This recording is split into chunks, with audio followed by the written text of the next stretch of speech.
শামসুর রহমান লিখেছিলেন, সুশোভন কাগজের প্রতি বড় বেশি আকর্ষণ বোধ করি, আর কোন কাগজ কার কাছে কখন কতটা আকর্ষণীয় আর কতটা বৈধ সেই জল প্রায়ই গড়ায় আদালত পর্যন্ত। এসআইআর মামলায় সুপ্রিম কোর্টে বড় সড় ধাক্কা খেল জাতীয় নির্বাচন কমিশন, আর সেই নিয়েই আমাদের প্রথম প্রশ্ন। সুপ্রিম কোর্টে জোরালো ধাক্কা খেল নির্বাচন কমিশন। বিহারে ভোটার তালিকায় নাম তোলার ক্ষেত্রে নিতেই হবে আধার, নির্দেশ সর্বোচ্চ আদালতের। আধার নিয়ে সুপ্রিম কোর্টের পরামর্শ কেন আগেই শুনল না কমিশন, এই প্রশ্ন তো উঠবেই। দ্বিতীয় প্রশ্ন, বিহারে কেন বাদ ৬৫ লক্ষ নাম? প্রত্যেকের ক্ষেত্রে কারণ সহ প্রকাশ করতে হবে তালিকা। মঙ্গলবার পর্যন্ত কমিশনকে ডেডলাইন সুপ্রিম কোর্টের। কমিশনের সিদ্ধান্তে অস্বচ্ছতার কারণেই কি সর্বোচ্চ আদালতের এই জরুরি পদক্ষেপ? তৃতীয় প্রশ্ন, এমন নিয়ম করুন যাতে মানুষের সুবিধে হয় এবং তাদের রাজনৈতিক দলের নেতা কর্মীদের পেছনে না ঘুরতে হয়। কমিশনকে নির্দেশ সুপ্রিম কোর্টে। কিন্তু এরপরও কি নেতা কর্মীদের দাদাগিরির হাত থেকে আদৌ নিষ্কৃতি পাবেন সাধারণ ভোটাররা? চতুর্থ প্রশ্ন, আটক না করলে তো অনুপ্রবেশকারীরা উধাও হয়ে যাবে। পরিযায়ীদের মধ্যে বাংলাদেশি খুঁজতে পুলিশি তদন্ত চলবে, আজ বুঝিয়ে দিল সুপ্রিম কোর্ট।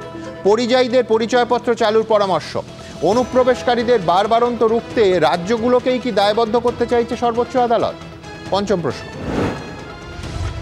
রাজস্থান থেকে বাংলাদেশে পাঠানো হয়েছিল মালদার পরিযায়ী শ্রমিককে। হাইকোর্টের নির্দেশে অবশেষে আজ তাকে ফিরে পেল পরিবার। কিন্তু স্রেফ সন্দেহের বশে কেন 2 মাস ধরে অকথ্য অত্যাচারের শিকার হতে হবে একজন নিরপরাধ মানুষকে? ষষ্ঠ প্রশ্ন, স্পেন থেকে ফিরতেই দিল্লিতে গ্রেফতার গবেষক। জারি করা হয়েছিল লুক আউট নোটিশ। যাদবপুরে শিক্ষামন্ত্রীর গাড়ির সামনে গন্ডগোলের ঘটনায় মূল চক্রী ছিলেন ধৃত, দাবি পুলিশের। অভিযোগকারী শাসক বলেই কি পুলিশের এই অতি সক্রিয়তা? তবে শুরুতেই দেখাবো এসআইআর মামলায় আজ ঠিক কি নির্দেশ দিলেন সুপ্রিম কোর্টের মাননীয় বিচারপতিরা। দেখুন, যে ৬৫ লক্ষ ভোটারের নাম ভোটার তালিকা থেকে বাদ দেওয়া হয়েছে, মঙ্গলবারের মধ্যে তাদের নামের পূর্ণাঙ্গ তালিকা প্রকাশ করতে হবে। কেন তাদের নাম বাদ দেওয়া হয়েছে তা স্পষ্ট করে জানাতে হবে। সেই সঙ্গে আগের তালিকায় থাকা 11টি নথির সঙ্গে পরিচয়পত্র, ঠিকানার প্রমাণ হিসেবে আধার কার্ডকে মান্যতা দিতে হবে। বিহারে ভোটার তালিকার বিশেষ সংশোধন মামলায় নির্বাচন কমিশনকেই তাৎপর্যপূর্ণ নির্দেশ দিল সুপ্রিম কোর্ট। ধাক্কা খেল কমিশন। এর আগে সুপ্রিম কোর্টে নির্বাচন কমিশন বলেছিল, খসড়া ভোটার তালিকা থেকে বাদ পড়া ভোটারদের আলাদা তালিকা তৈরি করা বা প্রকাশ করা কিংবা তাদের নাম কেন বাদ পড়েছে সেই কারণ দর্শানোর কোনো আইনি বাধ্যবাধকতা নেই। কিন্তু তাদের যুক্তি খারিজ করে দিয়ে বৃহস্পতিবার দেশের সর্বোচ্চ আদালত নির্দেশ দিল, বিহারে বাদ যাওয়া ৬৫ লক্ষ ভোটারের নাম ডিস্ট্রিক্ট ইলেকটোরাল অফিসার বা ডিইওর ওয়েবসাইটে প্রকাশ করতে হবে। জেলাভিত্তিক তালিকা দিতে হবে মুখ্য নির্বাচনী আধিকারিকের ওয়েবসাইটে। বুথভিত্তিক তালিকা টাঙাতে হবে বিডিও এবং পঞ্চায়েত অফিসের নোটিশ বোর্ডে। সংবাদ মাধ্যমে বিজ্ঞাপন দিয়ে তা জানাতে হবে এবং ভোটার কার্ড দিয়ে যেন নাম খোঁজা যায় তার ব্যবস্থাও নির্বাচন কমিশনকে করতে হবে। ব্যাপারটার মধ্যে স্বচ্ছতা জিনিসটা যোগ হলো এবং লোকে জানতে পারলো কেন বাদ গেল। লোকের এটা জানার অধিকার আছে। এই যে পদক্ষেপ সুপ্রিম কোর্ট নিয়েছেন সেটা গণতন্ত্রের ভিতকেই শক্ত করবে বলে আমার ধারণা।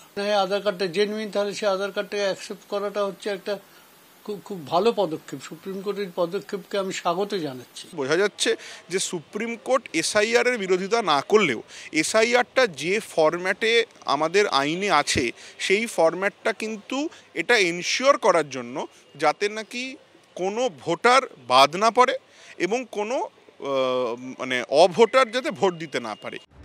এর আগে ভোটার তালিকার বিশেষ সংশোধনের ক্ষেত্রে নথি হিসেবে আধার ও ভোটার কার্ড বিবেচনা করে দেখার জন্য নির্বাচন কমিশনকে পরামর্শ দিয়েছিল সুপ্রিম কোর্ট। কিন্তু তখন নির্বাচন কমিশন বলেছিল, ভোটার কার্ড, আধার কার্ড এবং রেশন কার্ডের বেশ কিছু সীমাবদ্ধতা আছে। পাল্টা সুপ্রিম কোর্ট কমিশনকে বলেছিল, আগামীকাল হয়তো দেখবেন শুধু আধার নয় 11টি নথি জাল করা যাচ্ছে, সেটা অন্য সমস্যা। এটা আধার বা ভোটার কার্ড বাদ দেওয়ার যুক্তি হতে পারে না। প্রতিটা কেস বিবেচনা করে দেখতে হবে। এই প্রেক্ষাপটে বৃহস্পতিবার মামলাকারীদের এক আইনজীবী বলেন, অসৎ উদ্দেশ্য নিয়ে এই কাজ করছে নির্বাচন কমিশন। আইনে সংশোধন না এনে নির্বাচন কমিশন বলতে পারে না আধার কার্ড গ্রহণ করব না। এরপরে বিচারপতি সূর্যকান্ত অন্তর্বর্তী নির্দেশে বলেন, কোনো রকম সমস্যা হলে পরিচয় এবং বাসস্থানের প্রমাণ হিসেবে আধার কার্ড নিয়ে নির্বাচনী আধিকারিকদের দ্বারস্থ হতে পারবে সাধারণ মানুষ। আধার কার্ডও যে গ্রহণ করা হবে তা নিয়ে আলাদা করে বিজ্ঞপ্তি দিন। ভোটার কার্ড দিয়ে যেন ভোটাররা তাঁদের নাম খুঁজতে পারেন তেমন ব্যবস্থা করুন। বিচারপতি বাগচি কমিশনের আইনজীবীকে বলেন, আপনাদের কাজে আমরা বাধা দিতে চাই না, তবে আপনার আচরণ যুক্তিসঙ্গত হতে হবে। নাগরিকদের কিছুটা স্বাচ্ছন্দ্য দিতে হবে। যোগ্য হওয়ার জন্য কাউকে চাপ দেওয়া উচিত নয়। যাদের বেশি ভোটার বাদ যাবে তারাই তো চিৎকার করবে, তাদের যেহেতু ভোটার। কিন্তু কেন বাদ গেল তার যদি প্রমাণ থাকে, তার যদি স্বচ্ছতা থাকে, এগুলো তো বাইরে মানে বার করতে কোনো নির্বাচন কমিশনের অসুবিধে নেই। এই জন্যে রাজনৈতিক দলের আর কোনো কিছু বলার রইল না। মামলার পরবর্তী শুনানি হবে 22শে অগস্ট শুক্রবার। বিজেন্দ্র সিংহ, সৌভিক মজুমদারের রিপোর্ট, এবিপি আনন্দ। দেখুন, প্রথমেই বলবো, সুপ্রিম কোর্টে আজ শুধু আইনের জয় হয়নি, সাধারণ যুক্তিবোধ এবং ন্যায় বিচারের জয় হয়েছে। গত কয়েক সপ্তাহ ধরে প্রায় প্রতিদিন আমরা প্রশ্ন তুলেছি, কোন যুক্তিতে নির্বাচন কমিশন বিহারে রাতারাতি প্রয়োজনীয় পরিচয়পত্রের তালিকা থেকে আধারকে বাদ দিল। প্রতিদিন আপনারা দেখেছেন, তাও আরেকবার দেখাবো কয়েকটা ঝলক। প্রথম কথা, রবীন্দ্রনাথ দা, একজন নাগরিক প্রশ্ন তুলবে যে আধার কার্ড, রেশন কার্ড যার দায়িত্ব নিতে হবে সরকারকে, এবং এপিক কার্ড, ভোটার কার্ড যার দায়িত্ব নিতে হবে ইলেকশন কমিশনকে, সেটা জাল না আসল সেই ঠিক করার দায়িত্ব এবং সিদ্ধান্তে পৌঁছানোর দায়িত্ব তো অবশ্যই রাষ্ট্রের। আমি বলছি, তুমি 11টা প্রশ্ন বলি দিয়ে করে দিলে, যার ভেতরে অধিকাংশ অবান্তর প্রশ্ন। আমি বলছি এটা নিয়ে সাধারণ মানুষের মধ্যে একটা ইনসিকিউরিটি তৈরি হবে এবং হওয়াটাই স্বাভাবিক। নির্বাচন কমিশন আজ যদি বলে যে ভোটার কার্ড, রেশন কার্ড বা আধার কার্ড চলবে না, তাহলে অবশ্যই প্রশ্ন উঠবে যে এত ঢাকঢোল পিটিয়ে আধার করা হলো কেন, আধারের সঙ্গে ব্যাংক অ্যাকাউন্ট লিঙ্ক করা হলো কেন। আজকে দিলীপ ঘোষ বলছেন যে টাকা দিয়ে নাকি কুকুরের নামেও আধার কার্ড করা যায়। এর দায় তো এক এবং একমাত্র কেন্দ্রীয় সরকারের। যদি কুকুরেরও আধার কার্ড করা যায়, তাহলে হাজার হাজার কোটি টাকা খরচ করে কোটি কোটি মানুষকে ঘন্টার পর ঘন্টা লাইনে দাঁড় করিয়ে আধার কার্ড করানো হলো কেন, এ প্রশ্ন ভারতের প্রত্যেক নাগরিক তুলবে। সত্যিই তো আমরা ঘন্টার পর ঘন্টা লাইন দিয়ে এই দেশের কোটি কোটি টাকা খরচ করে, আমার আপনার করের টাকা খরচ করে আধার তৈরি হয়েছে। সেটা ব্যাংক এবং যাবতীয় গুরুত্বপূর্ণ মানুষের বেঁচে থাকার জন্য সেই বিষয় সঙ্গে লিঙ্ক করা হয়েছে। এখন দুটো জিনিস আমরা শুনতে একেবারে রাজি নই। একটা হচ্ছে আধারের ডেটার কোনো সিকিউরিটি নেই, সেটা চুরি হয়ে গেছে, এবং দুই হচ্ছে যে আধারটার তাহলে ভ্যালু কি রইল, এই প্রশ্ন উঠবে। বিস্ময়কর যেটা হচ্ছে, প্যান জাল হতে পারে, আধার জাল হতে পারে, রেশন জাল হতে পারে, 11টা নথি।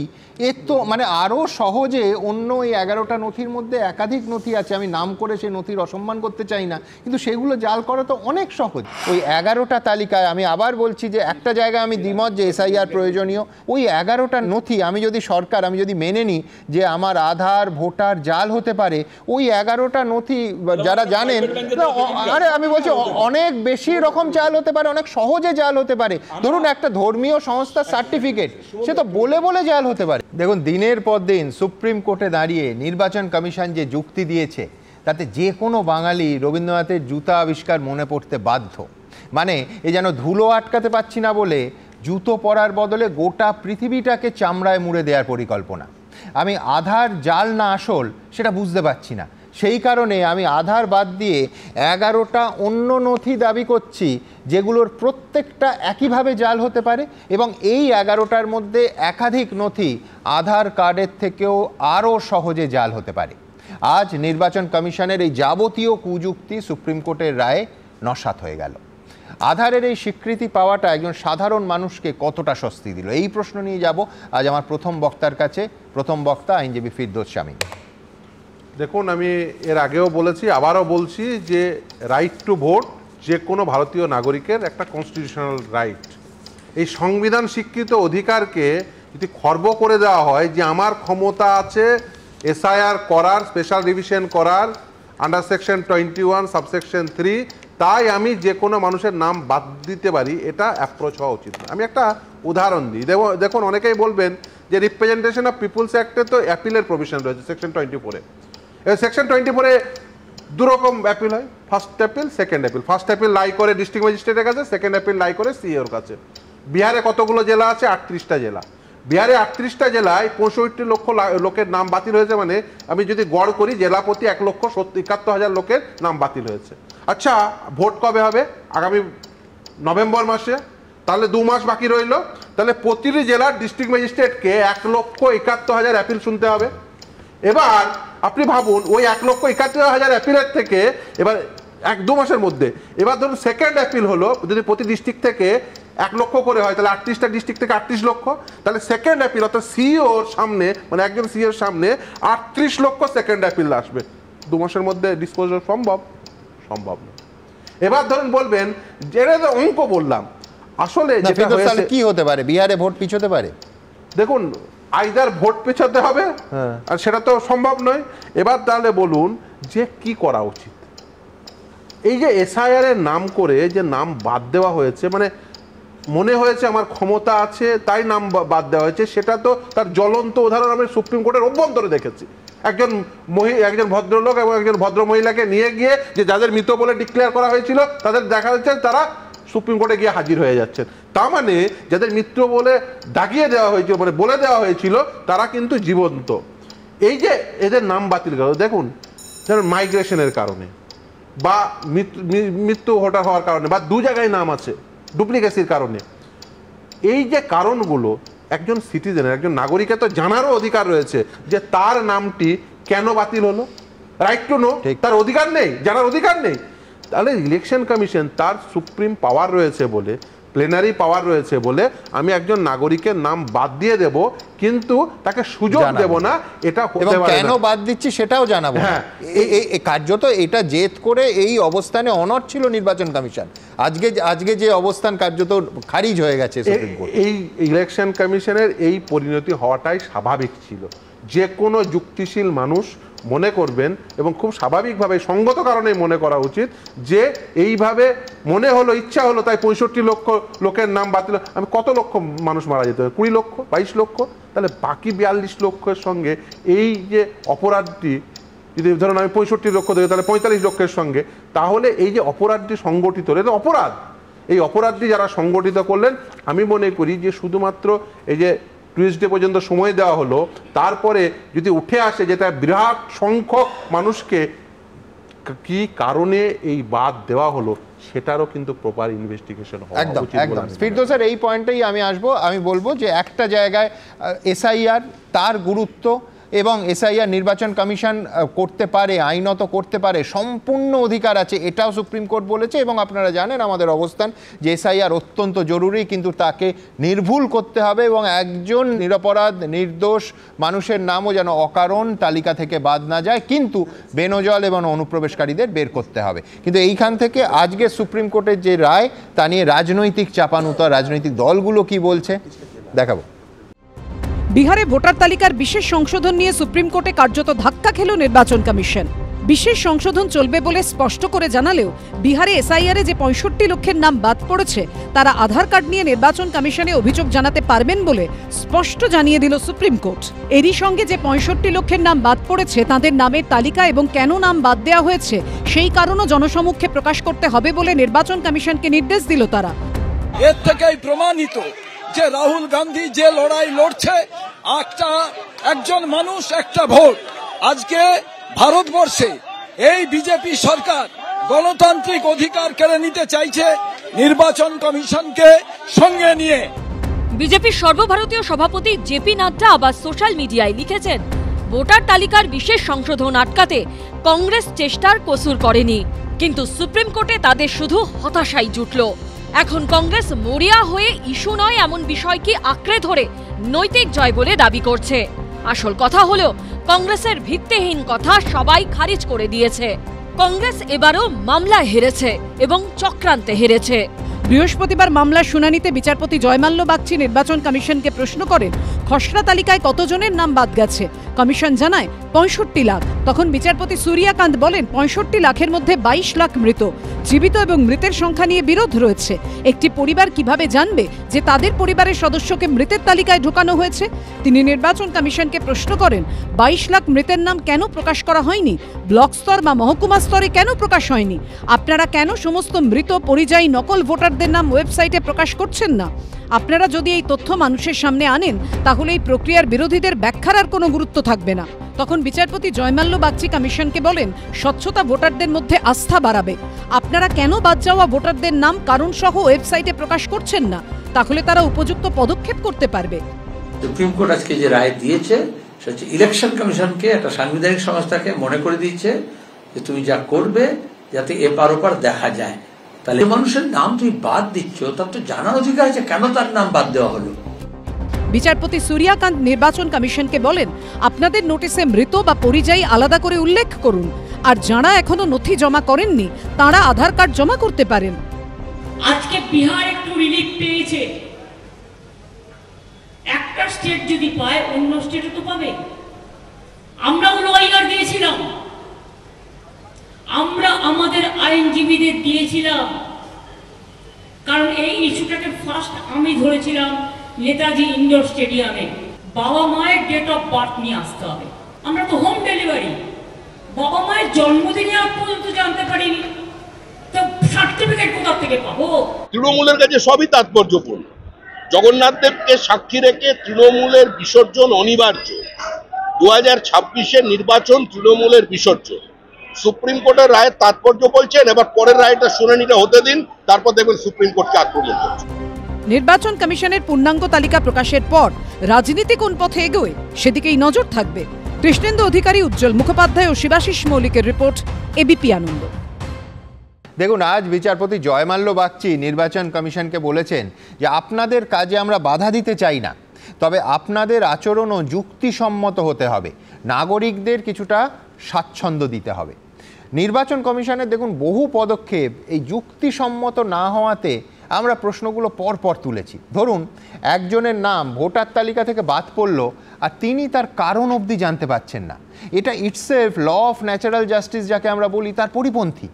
আমাদের দেশে তো খুনের আসামিকেও আত্মপক্ষ সমর্থনের সুযোগ দেওয়া হয়, আর যার নাম ভোটার তালিকা থেকে বাদ চলে গেল তার মৌলিক অধিকারটা কেড়ে নেওয়া হলো, তিনি জানতেও পারলেন না যে কোন অপরাধে তার ফাঁসির সাজা হলো। মানে ব্যাপারটা প্রায় সেই রকম। আজ সুপ্রিম কোর্ট একেবারে স্পষ্ট করে বলে দিল যে ওই 65 লক্ষ নাম যে বাদ গেছে সেগুলো ওয়েবসাইটে প্রকাশ করতে হবে, বিডিও অফিসে এবং পঞ্চায়েত অফিসে তার তালিকা টাঙাতে হবে, যথাসম্ভব পাবলিসাইজ করতে হবে, এবং সবথেকে গুরুত্বপূর্ণ কেন বাদ গেছে তার কারণ জানাতে হবে। আমার পরবর্তী বক্তা বিশ্বনাথ চক্রবর্তী। বিশ্বনাথদার কাছে আমার প্রশ্ন থাকবে যে কত বড় ধাক্কা খেলো আজ নির্বাচন কমিশন? দেখুন সুমনদা, পরিষ্কার করে বলছি, আজকে কিন্তু রাহুল গান্ধীর জয়ের দিন বা কংগ্রেস দলের প্রথমত জয়ের দিন, কারণ কংগ্রেস দল প্রথম থেকেই এই বিষয়টা নিয়ে সরব ছিল। একই সাথে লালু প্রসাদ যাদবের মানে আরজেডি কিন্তু তারাও খুব সরব ছিল। পরবর্তী সময় মমতা বন্দ্যোপাধ্যায় সমেত সমস্ত বিরোধী দল এই প্রশ্নে কিন্তু ঐক্যমত ছিল যে কেন আধার ব্যবহার করা যাবে না। সুতরাং সরাসরি আপনাকে বলতে চাই যে ইলেকশন কমিশন আজকে পরাজিত হয়েছে, বিরোধীরা জয়ী হয়েছে এবং বড় ব্যবধানে জয়ী হয়েছে। দেখুন, এই মানে আপনার কাছে যখন ক্ষমতার সাগর থাকবে, পাওয়ার অফ ওশেন থাকবে, তখন এই প্রশ্নটা আসবে যে আপনি ক্ষমতাটাকে কীভাবে ব্যবহার করছেন। আপনি ক্ষমতাটা আরবিটারি ব্যবহার করতে পারেন না। এই প্রশ্নগুলো আমরা বারবার রাখি যে রাজ্যের সরকার হোক, কেন্দ্রের সরকার হোক, ক্ষমতা আপনাকে দেওয়া হয়েছে মানে আপনি আরবিটারি ব্যবহার করতে পারেন না। একইভাবে ইলেকশন কমিশন যে ওসেনিক পাওয়ার ভোগ করছে সেই পাওয়ারটাও আরবিটারি ব্যবহার করতে পারে না। শুনুন, আমার প্রশ্ন হচ্ছে যে ইলেকশন কমিশনের উচিত ছিল যে সুপ্রিম কোর্ট প্রথম দিন যখন পরামর্শ দিয়েছিল আধারকে ব্যবহার করার, বলছিল যে আপনারা কেন মানে ভাবছেন না। আমার মনে হয় পরামর্শটা তখনই ওনাদের গ্রহণ করা উচিত ছিল। কারণ বিশ্বনাথ, আপনার মনে থাকবে প্রথম দিন এবং দ্বিতীয় দিন দুদিন পরামর্শ দেওয়া হয়েছিল। মানে আমার প্রশ্নটা হচ্ছে যে দুটো সাংবিধানিক সংস্থার মধ্যে না একটা মিনিমাম লেভেলের সম্মান এবং পরস্পরের প্রতি শ্রদ্ধা থাকা দরকার। সেই শ্রদ্ধাটার অভাব কিন্তু আমি দেখেছি জ্ঞানেশ কুমারের মধ্যে, তার একটা উদ্ধত আচরণ পর্যন্ত ধরা পড়েছে। একই সাথে আপনাকে বলতে চাই যে 65 লক্ষ যে আইডেন্টিফিকেশন হয়েছে, যাদেরকে বলা হচ্ছে যে এরা মানে এসআইআর এর ফলে বাদ পড়ছে, প্রশ্নটা এটা ঠিক যে রাইট টু ইনফরমেশন আমাদের পার্লামেন্টে পাস হয়েছে। তথ্য জানার অধিকার মৌলিক অধিকারের মধ্যে পড়ে এবং সুপ্রিম কোর্টের জাজমেন্টের কনটেক্সটে বলছি, সেখানে প্রত্যেকেরই রাইট টু ইনফরমেশন আছে, অধিকার আছে যে আমি কেন বাদ গেলাম সেটা জানানোর। আর একই সাথে যেহেতু রাইট টু ইনফরমেশনের দুটো মানে সাপ্লাই এবং ডিমান্ড সাইড থেকে দেখতে হবে, অর্থাৎ মানে আমার যেমন চাওয়ার অধিকার আছে তেমনি তোমারকেও কিন্তু সাপ্লাই করবার, অর্থাৎ ইলেকশন কমিশনকে জনক্ষেত্রে জানিয়ে দেওয়ার মানে মানে কর্তব্য। অর্থাৎ ইলেকশন কমিশন কেন 22 লক্ষকে বাদ দিল, কারা মানে মৃত, তারা কারা, কোন পরিবার, কি নাম তাদের, বা যারা স্থায়ীভাবে বিহার থেকে চলে গেছেন তারা কারা, কি নাম, সেটা কেন জনসমক্ষে তারা জানাবেন না? ট্রান্সপারেন্সি, তাহলে গুড গভর্নেন্সের প্রশ্নটা আমরা যে করি, ট্রান্সপারেন্সির প্রশ্নটা যে আমরা করি, তাহলে সেইটা কি মানে ইলেকশন কমিশনের ক্ষেত্রে প্রযোজ্য নয়?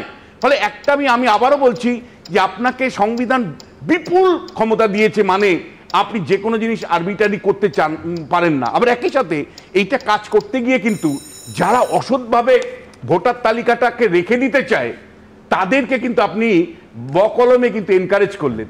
অর্থাৎ ইলেকশন কমিশন কিন্তু যে অবস্থানটা নিল তাতে যে সমস্ত রাজনৈতিক দল বা পশ্চিমবাংলার মতন রাজ্যে যেখানে বছরকে বছর অনুপ্রবেশ ঘটে সেইখানকার যারা অশুভ শক্তি তারা কিন্তু উৎসাহিত হবেন আপনার এই ভুল কাজের জন্য, আমি আপনাকে বলছি সুমন দা, আমার একটা বড় মানে এখানে রাইডার থাকছে, সেটা হলো যে আজকে ইলেকশন কমিশন মানে যেভাবে অমান্য করে, মানে সুপ্রিম কোর্টের আদেশ অমান্য করে বা ভাবনা অমান্য করে মানে বাধ্য হলেও সুপ্রিম কোর্ট আদেশ দিতে আধারকে ব্যবহার করবার জন্য, এই আধারটাকে ব্যবহার করে আপনি এমন তো হবে না যে প্রচুর অনুপ্রবেশকারী তারা ঢুকে যাবে, এমন তো হবে না যে এসআইআর এর মূল উদ্দেশ্যটাই থেকে আমরা সরে আসব, এমন তো হবে না যে ভুয়ো ভোটার নিয়ে প্রত্যেকটা রাজনৈতিক দল সরব, রাহুল গান্ধীও সরব, মমতা বন্দ্যোপাধ্যায়ও সরব, প্রত্যেকটা রাজনৈতিক দল ভুয়ো ভোটার নিয়ে সরব, শেষ পর্যন্ত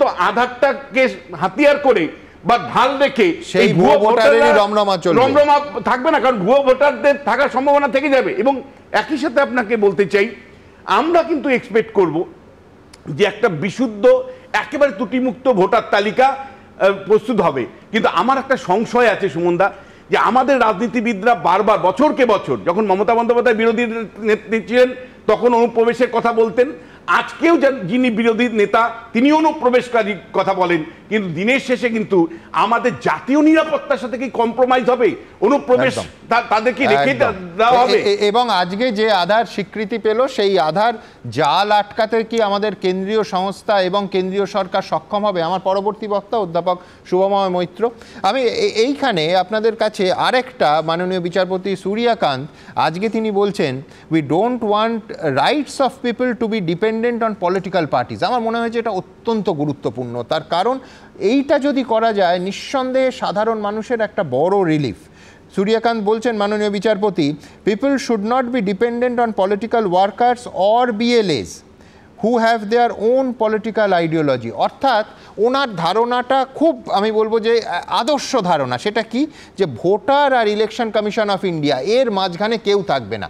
একজন ভোটার তার নাগরিক দায়িত্ব, কর্তব্য এবং অধিকার পালন করতে গিয়ে তাকে কোনো রাজনৈতিক দল, কোনো রাজনৈতিক নেতা, কোনো রাজনৈতিক কর্মী, এমনকি রাজনৈতিক দলের যারা এই ক্ষেত্রে এজেন্ট বিএলএ, তাদেরও মুখাপেক্ষী যেন না হতে হয়। একেবারে মানে খুব পরিষ্কার ধারণা মাননীয় বিচারপতি সূর্যকান্তের। কিন্তু আমি শুভময়দার কাছে যাব যে এটা করা গেলে নিঃসন্দেহে আমি বলবো এর থেকে বড় স্বস্তিকর কিছু হয় না, কিন্তু আমাদের ভারত এবং রাজ্যের প্রেক্ষিতে এটা কি সম্ভব হবে? সুমনবাবু, আপনি তো ওই জুতো আবিষ্কারের কথা বলছিলেন আর কি, এবং চামার কুলোপতি তো শেষ পর্যন্ত সব সামলে টামলে দিয়েছিল, কিন্তু শেষ কথাটা ছিল মন্ত্রী কহে আমারও ছিল মনে কেমনে বেটা পেরেছে সেটা জানতে, সেদিন হতে চললো জুতো পড়া, বাঁচিল গবু রক্ষা পেল ধরা। এখন কাকে গবুচন্দ্র বলবেন সেটা একটা খুব বড় প্রশ্ন। এবং ভারতবর্ষের যে রাজনৈতিক জায়গা, যে বিরাট একটা সংসদীয় গণতন্ত্র, যেটা আমাদের দুর্দান্ত গর্বের বিষয়। 2024 ভোটের আগে প্রায় 96,80,00,000 মানুষ ছিলেন আমাদের ভোটার, এখন 100 কোটির কাছাকাছি। এবার এখানে দু ধরনের এরার থাকবে। এই দু ধরনের এরারকে বলা হয় টাইপ 1 এরার আর টাইপ 2 এরার। কি একটা এরার হচ্ছে যে ভোটার তালিকায় কারুর নাম আছে কিন্তু সেই মানুষটি আসলে নেই কোনোভাবে, আর অন্যটা উল্টো দিকটা হচ্ছে ভোটার তালিকায় নাম নেই কিন্তু জলজ্যান্ত মানুষটি ভারতবর্ষের নাগরিক। এবার প্রথম দেখতে হবে কিন্তু কতজনের ক্ষেত্রে এটা ঘটেছে। ফিরদৌসবাবু যে সংখ্যাটা বললেন তাতে প্রায় 60-70 লক্ষর মধ্যে যদি মৃত ভোটারের সংখ্যা বাদও দিই, 22 লক্ষ যদি বাদও দিই, 30-40 লক্ষ যদি প্রত্যেকে গিয়ে চ্যালেঞ্জ করতে শুরু করেন তাহলে গোটা বিষয়টা কিন্তু ভেঙে পড়বে। এর কি যে সমাধান আমার অন্তত জানা নেই। ভোট পেছোবে না নতুন করে কি হবে? আমি ব্যক্তিগতভাবে আশা করছি ফিরদৌসবাবুর সঙ্গে মানে অন্য মতে গিয়ে যে 1-2% মধ্যে এটা থাকবে, কারণ আমি তো চাই বিহার নির্বাচন হোক এবং তার একটা ফলাফল বেরো। দ্বিতীয় হচ্ছে যে কথাটা বারবার আপনারা আলোচনা করছিলেন আপনাদের কাছেই ধার করে, যে আমরা কি চাই, ইনক্লুসিভ করতে চাই বিষয়টাকে, গ্রহণ করতে চাই মানুষকে, নাকি এক্সক্লুসিভ করতে চাই, বর্জন করতে চাই। যদি বিহারের ক্ষেত্রে দেখা যায় এই বর্জন আরবিট্রারিলি হয়েছে এবং প্রচুর পরিমাণে হয়েছে, তখন কিন্তু সরাসরি তদন্তের দাবি করবেন সাধারণ মানুষ। এবার দেশের সংসদীয় গণতন্ত্র কে বাঁচান? আমরা তো চিরটা কাল আমরা দেখেছি যে অভিজিৎ গাঙ্গুলি মহাশয় পশ্চিমবঙ্গে যে প্রশ্নগুলো তুলেছেন, আজকে অত্যন্ত গর্বের বিষয় যে সম্মানীয় মহামান্য বিচারপতি জয়মাল্য বাগচি আমাদের রাজ্যের মানুষ এবং সম্মানীয় সূর্যকান্ত মহাশয় তারা যে কথাটা বলেছেন সেটা কিন্তু সংসদীয় গণতন্ত্রে ইনক্লুসিভনেসের কথা বলেছেন। এবং এটার জন্য তো জুতা আবিষ্কারের কোনো প্রয়োজন নেই, যে আমার মাধ্যমিকের সার্টিফিকেট, সেই সার্টিফিকেটটা তো নেটে গিয়ে যে বিএলও আসছেন তিনি চেক করতে পারবেন না, তার মতো আরেকটা সার্টিফিকেট আজকের দিনে অত্যন্ত সহজে বানানো যায়। তাহলে সেই সার্টিফিকেট, আমি কোনো মন্দির টন্দিরের কাগজ বলছি না, তার বাইরে ভালো কাগজ বলছি। এখন বামফ্রন্ট আমলে মাধ্যমিকের সার্টিফিকেটটা যদি জালি হয়ে যায়, তৃণমূল অবশ্য চিরকুটের কথা বলবে যে ওই সার্টিফিকেটগুলো চিরকুট ছিল, কিন্তু এই জায়গাটায় এই ডকুমেন্ট বাদ দেওয়ার ব্যাপারটা খুব গোলমেলে ছিল। এর পরের বক্তব্যটা হচ্ছে উল্টো দিকটা এবার আমাদের বুঝতে হবে। বিশ্বনাথ দা যে বক্তব্যটা তুলেছেন সেটা হচ্ছে নির্বাচন কমিশন এইসব গোলমাল যদি সত্যি এইগুলো তৈরি করে থাকেন, তাহলে সবচেয়ে সুবিধে তো তৃণমূল কংগ্রেসের। কারণ পশ্চিমবঙ্গে যে ভোটারের সংখ্যা, তার মধ্যে ধরুন 20 বছর আগে, তারপর আমাদের 5 কোটি লোকের নাম ছিল, নিবিড়ভাবে কাজ হয়নি, বছরে 1000-এ 5 জন মারা যান পশ্চিমবঙ্গে। তাহলে 20 বছরে তো 1000-এর মধ্যে 100 জন মারা গেছেন, 10%। তাহলে অনুপ্রবেশকারীর কথায় আসছেই না, ওই সময়ের নিরিখে কিন্তু 10% মৃত ভোটার, তাদের নাম বাদ যাওয়া উচিত।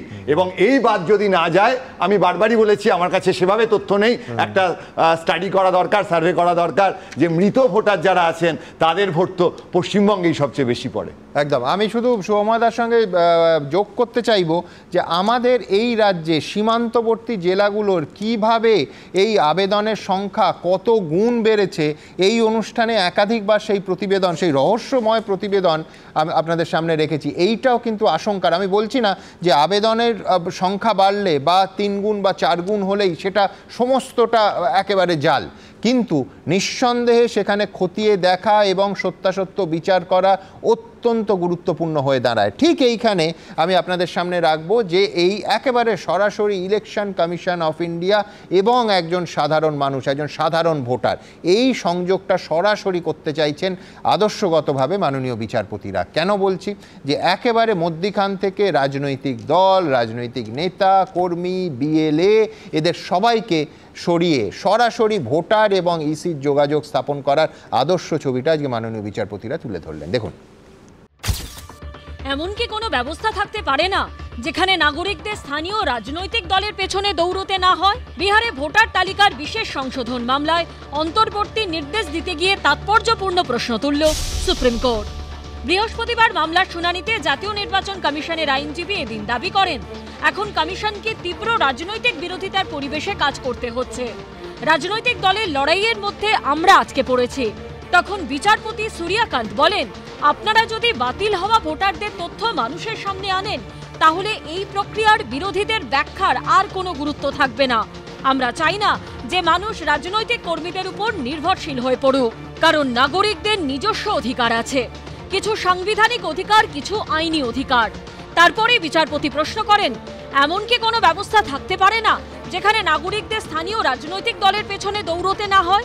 সবার কাছে এটা খুব সহজ হবে, সাধারণ মানুষ যাতে এই বিষয়গুলো দেখতে পারে, করতে পারে, কারুর কাছে গিয়ে কেউ তার অ্যাডভান্টেজ নিয়ে তাকে ভুল বুঝিয়ে অন্য কিছু করে নিলে এটা যাতে না হয়, আমি শিওর যে ইলেকশন কমিশন সেটা দেখবে। ভোটার তালিকা সংক্রান্ত যে কোনো সমস্যার জন্য সাধারণ মানুষকে রাজনৈতিক দলের নেতা নেত্রীদের দ্বারস্থ হতে হয়। তাদের অভিযোগ, তারপরেও বৈধ ভোটারের নাম তালিকায় ওঠে না বা মৃত ভোটারের নাম বাদ দেওয়া যায় না। এই প্রেক্ষিতেই এদিন পুরো প্রক্রিয়ায় স্বচ্ছতা আনার পরামর্শ দেয় সুপ্রিম কোর্ট। বিচারপতি বাগচি বলেন, আরো বেশি করে প্রচার করা প্রয়োজন। তাহলে কেউ যদি নিরক্ষর হন, তাহলেও তিনি তার প্রতিবেশী বা পরিবারের মাধ্যমে সবটা জানতে পারবেন। স্বচ্ছতা ভোটারদের মধ্যে আস্থা বাড়াবে।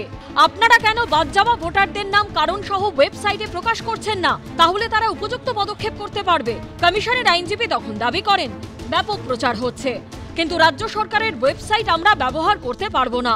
তখন বিচারপতি সূর্যকান্ত বলেন, রাজ্য নির্বাচন কমিশনের ওয়েবসাইট আছে। আপনারা সাধারণ মানুষের উদ্দেশ্যে একটি নোটিশ জারি করতে পারেন যে কিভাবে তারা তালিকায় নিজের নাম খুঁজে বের করতে পারবেন। তাহলে তাদের বুথ স্তরের কর্মীদের উপর নির্ভর করতে হবে না। নির্বাচন কমিশনের ব্যর্থতা, মানুষের কাছে সেই বিষয়টা গিয়ে পৌঁছচ্ছে না। সেই জন্য রাজনৈতিক দলগুলি, যারা আমাদের মতো রাজনৈতিক দল, সর্বভারতীয় তৃণমূল কংগ্রেস, আমরা চাই জেনুইন ভোটার তারা সবাই গণতন্ত্রের উৎসবে অংশ নেবেন। ফলে রাজনৈতিক দলগুলির কর্মীরা সাহায্য করেন তাদের। সাধারণ মানুষকে প্রতি পদে বিভিন্ন রাজনৈতিক দলের মুখাপেক্ষী হয়ে থাকতে হয় বলে অভিযোগ। আর তাই এই প্রশ্নটাই সবচেয়ে বড়, তা হলো রাজনৈতিক প্রভাব মুক্ত সিস্টেম কি কোনোদিন সম্ভব? বিজেন্দ্র সিংহ ও সৌভিক মজুমদারের রিপোর্ট, এবিপি আনন্দ। দেখুন, এবার আমি আমার রাজনৈতিক অতিথিদের কাছে আসবো, একেবারে প্রত্যেকের কাছে উল্টো দিক থেকে আসবো। আমার প্রথম বক্তা প্রদীপ্ত মুখোপাধ্যায়, তৃণমূল কংগ্রেসের মুখপাত্র। আমি এইখানে খুব পরিষ্কার তৃণমূলের দিক থেকে আসি। দেখুন, তৃণমূলের অন্যতম প্রধান দাবি ছিল যে এসআইআর আটকাতে হবে। আজকে একেবারে সুপ্রিম কোর্ট গতকাল এবং আজকে যদি পাশাপাশি অবজারভেশন এবং আজকের অর্ডার রাখেন, একেবারে স্পষ্ট করে দিয়েছেন যে এসআইআর চলবে এবং একাধিক দিন একেবারে পরিষ্কার করে বলেছেন, যেমন মেইন অ্যাক্ট সম্পর্কে বলছেন মাননীয় বিচারপতিরা যে the main act gives power to election commission to conduct SIR. Main অ্যাক্টটা কীভাবে রেফার করছেন যে রিপ্রেজেন্টেশন অফ পিপলস অ্যাক্ট 1950। আচ্ছা, এইখান থেকে পরিষ্কার বলছেন we are hearing on the point whether the power is been used in a proper way. একেবারে পরিষ্কার বলছেন we are hearing on this point whether the power is being used in a proper way. অর্থাৎ পাওয়ার যে election কমিশনের আছে এসআইআরে, এ নিয়ে কোনো সংশয় নেই, সেটা সঠিকভাবে ব্যবহার হচ্ছে কিনা সুপ্রিম কোর্ট শুধু সেইটা দেখছে। আমি প্রদীপ্তবাবুর কাছে আসব যে বিহারের পরে পশ্চিমবঙ্গে এসআইআর হবে, এটাও কালকে সুপ্রিম কোর্টে একেবারে আলোচিত হয়েছে। এবং প্রদীপ্তবাবু জানবেন যে সিইওর অফিস থেকে ইতিমধ্যেই নবান্নতে জানানো হয়েছে যে পশ্চিমবঙ্গে এসআইআরের জন্য তারা তৈরি। অর্থাৎ তৃণমূল কংগ্রেসের যে মূল দাবি ছিল যে এসআইআর করা যাবে না, সেটাও কিন্তু আজ এবং কালকের এই দুটো পর্যবেক্ষণ এবং রায় পাশাপাশি রাখলে দেখতে পাচ্ছি নসাৎ হয়ে গেছে। সুমনদা, আপনি শুরু করলেন জুতো আবিষ্কার নিয়ে, এবং জুতো আবিষ্কারে হবুচন্দ্র আর গবুচন্দ্র তাদের যে চিন্তা যে জুতো, তাতে মানে জুতো কবে হবে সেটা পরের কথা, কিন্তু পুরো দেশটা চামড়া দিয়ে ঢেকে দাও, এবং তার ফলে দারুণ ত্রাসে ঘর্মবহে গাত্রে পাত্রদের নিদ্রা নাহি রাত্রে। আমরা সেই পাত্র, আমরা সেই জনগণ যাদের সত্যি সমস্যা হচ্ছে, শেষে একজন চামার এসে জুতো আবিষ্কারের ভাবনাটা দিল। আমরা জানতাম যে king can do no wrong, এবং এই king can do no wrong এ আমরা দেখতে পাচ্ছি একদিকে ইসিআই একদিকে পার্লামেন্ট এমন একটা ভাবনা যে they can do no wrong, এবং আধার কার্ড নিয়ে একটা বলিষ্ঠ উক্তি দিয়ে দিল, ভাই দেখো আধার কার্ড চলবে না, আমরা মানছি না। এদিকে দেখা যাচ্ছে 11,300 কত কোটি টাকা ইতিমধ্যে গত কয়েক বছরে খরচ হয়ে গিয়েছে আধার কার্ড বানানোর জন্য। জনগণের ট্যাক্স দিয়ে বানানো হয়েছে, জনগণকে লাইন দিতে হয়েছে, চোখের মাপ নিতে হয়েছে, হাতের মাপ নিতে হয়েছে, নানানভাবে ব্যাখ্যা বিশ্লেষণ করা হয়েছে। ঠিক, পাশাপাশি প্রদীপ্ত এটাও বলতে হবে যে সাতরারির মতো জঙ্গি যখন দেখা যায় যে এখানকার ভুয়ো পরিচয়পত্র নিয়ে জঙ্গিপনা করছে এবং নাশকতা করছে, সেটাও সমান আচরণ, একদম সমানভাবে। যেমন রাজকুমার বাবু বারাসাত থেকে ধরা পড়ছেন, যিনি বিজেপির ক্যান্ডিডেট ছিলেন পৌরসভায়, স্বাভাবিকভাবে, এবং একই সঙ্গে এখন 2002 সালের যে ইয়েটা আছে, ইসিআই এর ইয়েটা আছে, সেখানে দেখা যাচ্ছে মানে মজুমদার বাবুর নামটা নেই, মানে সেটা বনগাঁ দক্ষিণের এবং বনগাঁ উত্তর নিয়েও সমস্যা আছে, সেটা আমি বারবার আপনার চ্যানেলে অনেক আগে বলে গেছি, এবং শুভেন্দু বাবু সেটাকে দিয়ে ভিডিও করেছিল। মতুয়া বলে কি এরকম অপমান করা যাবে? 2023 সালের ঘটনা বললাম। দেখুন, কাট অফ ডেট 1 জানুয়ারি 2003 দেওয়া হয়েছে, এবং এখানে আপনি রোপার কথা বললেন, অর্থাৎ রেজিস্ট্রেশন অফ পিপল অ্যাক্ট, এবং একই সঙ্গে রেজিস্ট্রেশন অফ ইলেকটোরাল রুলস এর কথা বলেন। এখানে 4টে এইমের কনটেক্সট বলা আছে যে লেজিমেট ওয়েতে আপনি যে এইমটার দিকে যাচ্ছেন, যে লক্ষ্যটা, সেটা লেজিটিমেট ওয়েতে হচ্ছে কিনা, আপনি সেই কথাটা বললেন। তার সঙ্গে সঙ্গে আরো 3টে ছিল, আমি যেটা রেফার করলাম সেটা রিপ্রেজেন্টেশন অফ পিপলস অ্যাক্ট 1950, আমি 51 এর কথা বলছি। রোপা 1960 হচ্ছে রেজিস্ট্রেশন অফ ইলেকটোরাল রুলস। এইখানে থেকে দাঁড়িয়ে আমি বলছি যে তার বাকি যে 3টে রয়েছে দাদা, সেখানে যে উপায়ে আপনি লক্ষ্যটা অর্জন করতে যাচ্ছেন, মিনস, সেই মিনসটা কতটা যৌক্তিক, এটা একটা পয়েন্ট ছিল। আর একটা পয়েন্ট ছিল যে আপনি লক্ষ্য পৌঁছানোর জন্য যে উপায়গুলো ব্যবহার করছেন, সেটা কি রাইট ইন্ট্রুসিভ, রাইট ইনক্লুসিভ, মানে আপনার এখানে কোথাও কি অনধিকার প্রবেশ হচ্ছে কিনা, যেটা বারবার বলা হচ্ছে যে আপনার রাইট টু ইনফরমেশনের যে কনটেক্সট আছে সেই সবগুলো প্লাস দাদা একটা এখানে না পয়েন্ট আছে। নিশ্চয়ই আপনি বলবেন, আমি বলছি যে আপনি লক্ষ্যের কথা বলছেন, কিন্তু আমি বলছি যে শুরুটাই তো আপনারা করতে দিচ্ছেন না, মানে এসআইআর তো শুরু হবে। মমতাদি খুব পরিষ্কার বলেছিলেন, আপনার চ্যানেলেও আমরা শুনেছি, আমরা লাইভও দেখেছি, একটা জেনুইন ভোটারের নাম যেন বাদ না যায়, একটা জেনুইন, এই শব্দটা আপনারাও দেখিয়েছেন, আমরাও দেখিয়েছি। আমরা তার সঙ্গে সঙ্গে দাদা একটা ইনফরমেশন মাথায় রাখুন কেন আমাদের প্রবলেম। বাগদায় সিএএ ক্যাম্প চলছে, আপনারা দেখিয়েছেন, বাগদায় সিএএ ক্যাম্প চলছে। নয়ন বিশ্বাস, বেশি দূর নয়, এসি ট্রেন চালু হয়েছে দাদা, এসি ট্রেন করে যদি বিজেপির ক্যান্ডিডেটরা একটু চলে যায় রানাঘাটে, নয়ন বিশ্বাস, সেই নয়ন বিশ্বাসের কাছে যেখানে একটা কার্ড দিয়েছিল এই আমাদের জাহাজ প্রতিমন্ত্রী, যে কার্ডটা মহারাষ্ট্রে ছিঁড়ে ফেলে দেওয়া হয়েছে। ঘটনা নাম্বার 2। ঘটনা নাম্বার 3, পয়লা জানুয়ারি 2025-এ বিহারে ইলেকটোরাল রোল লাস্ট পাবলিশ হয়েছে, এবং জানুয়ারি থেকে এই জুনের মধ্যে 22 লক্ষ লোক মারা গেল দাদা। তখন আমরা যখন জন্মেছি তখন না হয় হসপিটালে ঠিকঠাক ভাবে হতাম না, আমরা হোম ডেলিভারি হতাম, এরকম কথা হচ্ছে। কিন্তু দাদা এই যে যারা মারা যাচ্ছে জানুয়ারি 25 থেকে এই জুন 25 অবধি 22 লক্ষ লোক বিহারে মারা গেল, মানে এ তো আমি মনে করছি প্যান্ডেমিকের থেকেও খারাপ অবস্থা। এরকম ভাবে মানুষ মারা যাচ্ছে বিহারে, আমরা জানতে পারছি না দাদা। টেকনিক্যাল প্রদীপ তো একটা তফাৎ আছে, সেটা হচ্ছে এইটার মধ্যে এসআইআর এর কারণটাই হচ্ছে যে সাধারণভাবে যে বহু মানুষ যে প্রত্যেকটা বাড়ি বাড়ি ঘরে ঘরে গিয়ে সেটা রিচেক করা হয়, যার ফলে এমন অনেক জল বেরোয় যেটা সাধারণভাবে হয়তো মানুষের সেই সময় বা প্রতিদিন যারা জীবন যুদ্ধে সংগ্রাম করছেন তারা গিয়ে একেবারে অথরিটির কাছে মৃত্যু বা জন্মের খবরটা জানাতে পারেন না, সেটা বাড়ি বাড়ি গিয়ে চেক করার জন্য এসআইআর। এবং 2002-তে 13তম এসআইআর আমাদের পশ্চিমবঙ্গেও যেটা হয়েছিল, সেখানে 28 লক্ষ লোক নাম বাদ দিয়েছিল পশ্চিমবঙ্গের জনসংখ্যার 2002-তে। আমি একই সঙ্গে বলি দাদা, তার মানে 2025-এর জানুয়ারিতে যেটা বেরিয়েছিল সেটা ফল্টি ছিল, এবং সেই ফল্টির কনটেক্সটে অভিষেক ব্যানার্জি যেটা বলেছেন যে তাহলে ভাই লোকসভা ডিসলভ করে দাও, তিনি নিজেকে সামনে নিয়েছেন, নিজেকে সামনে নিয়ে বলছেন লোকসভা ডিসলভ করে তুমি ভাই ফল্টি একটা জায়গায় দাঁড়িয়ে আছো, সেই ফল্টিটাকে তুমি উইথড্র করে নাও, করে নতুন করে ভোট করো। এদিকে ঠাকুর বাবু, জানি না টেগোর আর ঠাকুরের মধ্যে পার্থক্য আজও ওরা পারে কিনা, ঠাকুর বাবু দেখুন আমরা এ যাবৎকাল কি দেখেছিলাম, বাংলা এক্সপ্রেসে থাকতে হবে, বাংলার বাইরে বেরোতে হবে না। বঙ্গ বিজেপি ববিকে, ওই যে অভিজিৎ দাসকে আপনার মনে আছে 19শে জুন সাসপেন্ড করে দিল, মানে ভোটের ঠিক পরপর সে নাকি দলের সঙ্গে কিছু একটা সমস্যা হচ্ছে, তখন কোনো সমস্যা এদের হয়নি ভোট নিয়ে। আজকে হঠাৎ করে ঠাকুরবাবু দিল্লি থেকে বলছেন, এবং যে অভিযোগ করছে ওই মামলাটা কিন্তু মামলাটা ববি চালিয়েই যাচ্ছে, আমি কি বলছি প্রথম দিন থেকে মামলা চালিয়ে যাচ্ছে। কিন্তু দেখুন কিভাবে ভুল বা ভুয়ো তথ্য ঠাকুরবাবু ওখান থেকে বলছেন, বাংলা বিজেপির কারো সাহস হচ্ছে না। এবার আমরা ভারতব্যাপী ঘুরতেই পারি, সেইখানে যে ভুল করছে সেটা উত্তর নিশ্চয়ই কেয়া দেবে, কিন্তু তার আগে একেবারে পরিষ্কার এসআইআর এর উদ্দেশ্যটা কিন্তু একই রকম রয়েছে, এবং মাননীয় সুপ্রিম কোর্টের বিচারপতিরা খুব পরিষ্কার করে দিয়েছেন যে এসআইআরটা হচ্ছে কারণ এসআইআরটা জরুরি, একেবারে খুব স্পষ্ট ভাষায় গতকাল এবং আজকে বলা হয়েছে। এই যে খানিকক্ষণ আগে প্রদীপ্ত বলছিলেন না যে হোম ডেলিভারি, আমি বলছি জন্মটা হোম ডেলিভারি না ক্যাশ অন ডেলিভারি সেইটা জানতেই তো এসআইআর প্রয়োজন। জোকস অ্যাপার্ট, আমি এইখান থেকে আমার পরের প্রতিবেদন, আজকে মুখ্যমন্ত্রী এসআইআর নিয়ে ঠিক কি বলেছেন দেখাবো। এই এসআর-এর নামে একটা এনআরসি করার প্রক্রিয়া চালাচ্ছিল। 2019-এর লোকসভা নির্বাচন, 2021-এর বিধানসভা নির্বাচন, 2024-এর লোকসভা নির্বাচনের পর দিয়ে এবার 2026-এর বিধানসভা নির্বাচনেও এনআরসি ইস্যুকে হাতিয়ার করতে চাইছে তৃণমূল। 21শে জুলাইয়ের মঞ্চে কোচবিহারের বাসিন্দা উত্তম কুমার ব্রজবাসীকে হাজির করেছিল তৃণমূল, যাকে বিজেপি শাসিত আসাম থেকে এনআরসি নোটিশ পাঠানো হয়েছে। বৃহস্পতিবার স্বাধীনতা দিবসের প্রাক্কালে বেহালার সভা থেকেও কৌশলে ভোটার তালিকার বিশেষ সংশোধনের সমালোচনা করতে গিয়ে এনআরসির প্রসঙ্গ তোলেন মমতা বন্দ্যোপাধ্যায়। যারা নাগরিকত্ব দেবে বলে চিৎকার করেন তারা নাগরিকত্ব কেড়ে নেবার ব্যবস্থা করেন। এই এসআর-এর নামে একটা এনআরসি করার প্রক্রিয়া চালাচ্ছিল, আর আসাম গভর্নমেন্ট তো নিজেদের মনে করে মহাসম্রাট। ওটা তো রাজ্য নয়, বাংলা। ফরেন ট্রিব্যুনালস অ্যাক্টের অধীনে নোটিশ দিয়ে বলছে যে তুমি কারণ দর্শাও। পশ্চিমবঙ্গ সহ সারা ভারতবর্ষে এসআইআর হবে।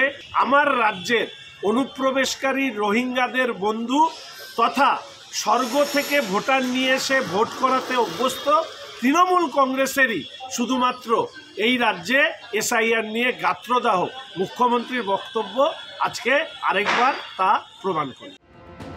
বিহারে ভোটার তালিকার বিশেষ সংশোধন চলছে, এবার পালা পশ্চিমবঙ্গের। এ নিয়েও বৃহস্পতিবার সুর চড়ান মমতা বন্দ্যোপাধ্যায়। হঠাৎ করে আমি দেখলাম স্পেশাল ইন্টেনসিভ রিভিশন হবে। বুঝতে পারলাম না স্যারের মানে কি। তো বাংলায় লাস্ট হয়েছিল 2002-এ এবং 2-এ শুরু হয়েছিল, 2004-এ শেষ হয়েছিল, 2 বছর লেগেছিল। কজনের বাবা মায়ের বার্থ সার্টিফিকেট আছে আমাকে বলুন তো, হাত তুলে।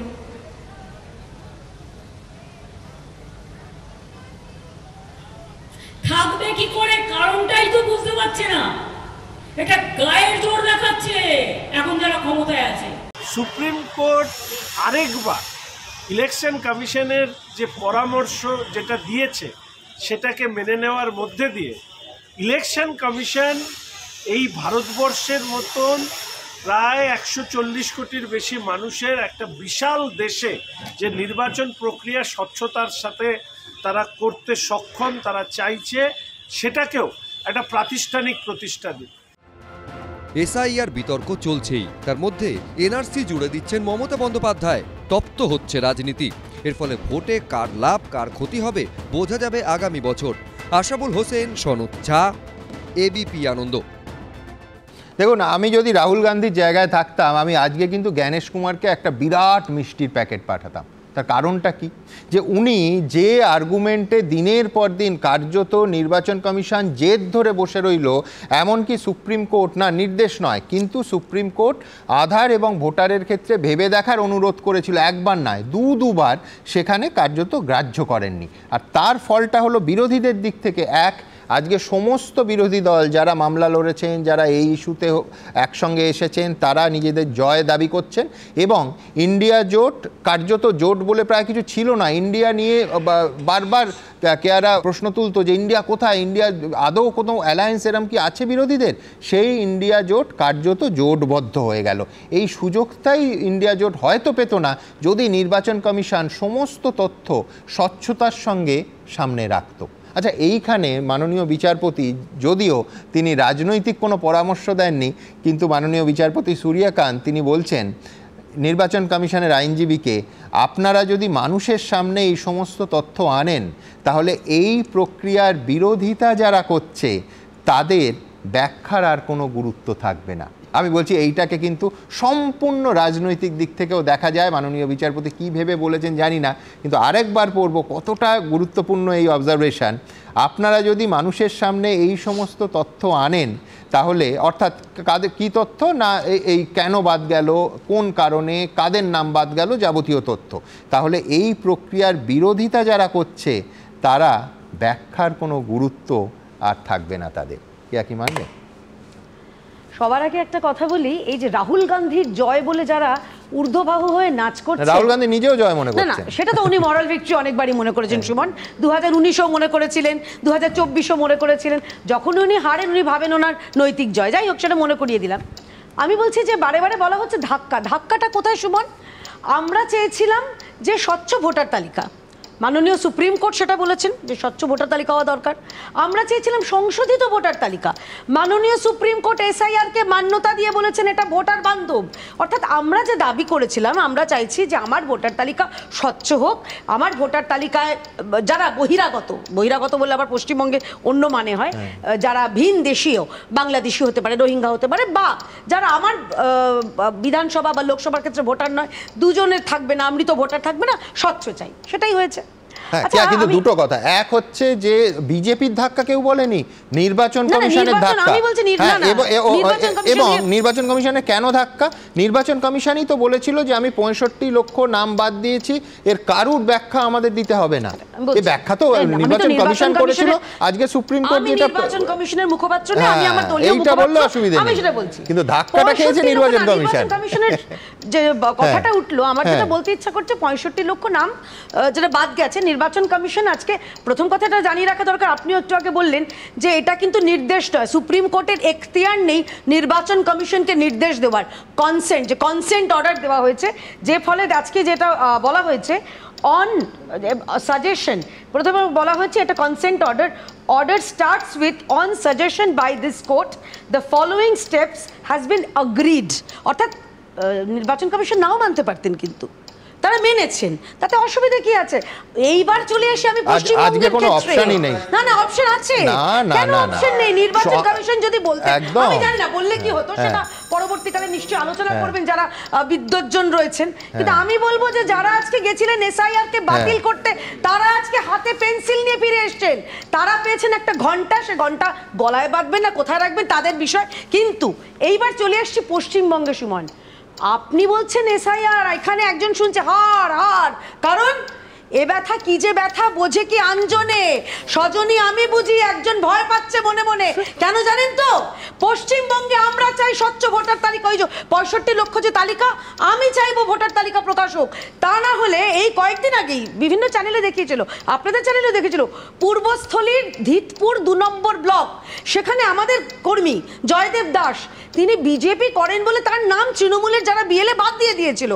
এইরকম আমরা জানতে পারবো যে ভারতীয় জনতা পার্টি বাজে কোনো বিরোধীদের, যেরকম ভাবে পশ্চিমবঙ্গে কেরালেও হয়, যেভাবে বিরোধীদের নাম সেখানে বাদ দেওয়া হয়, সেই বাদটা যাতে না হয়। এবং আরেকটা জিনিস আমরা জানতে পারবো যে আমার অঞ্চলে কতগুলো ভুয়ো ভোটার রয়েছে, তা আমি তো আমার দলের তরফ থেকে স্বাগত জানাবো এখানে। আর পরিশেষে ওই যে কিসব ঠাকুর দেবতার কিসব কথা বললেন না, দেখুন আমি ঠাকুর দেবতা খুব মানি, কিন্তু এই ঠাকুরটা আমি জানি না কোন ঠাকুর। নির্বাচন এই স্বাধীনতা দিবসের প্রাক্কালে একটু দেখালে ভালো হয়। শওকত মোল্লা স্বাধীনতা দিবসের প্রাক্কালে উনি এই ঠাকুর দেবতা নিয়ে বেরিয়েছেন, মনীষীদের সঙ্গে নিয়ে, এইরকম মনীষীকে নিয়ে বেরিয়েছেন। তো এটাও দেখে আপনাদেরও চোখের একটু শান্তি পেলেন। আর আমি শেষকালে একটা কথা বলতে চাই, 5 সেকেন্ড। রাহুল গান্ধী তিনি বলছেন যে এই জয় তো তিনি এই বহুবার এই জয়ের কথা বলেছেন। তিনি মৃত ভোটারকে নিয়ে এসে চা খেয়েছিলেন, দেখা গেল সেই মৃত ভোটার অন্য এক নির্বাচনী কেন্দ্রে বিধানসভায় সেখানে চা না রীতিমতো লিট্টে চোখা খাচ্ছেন।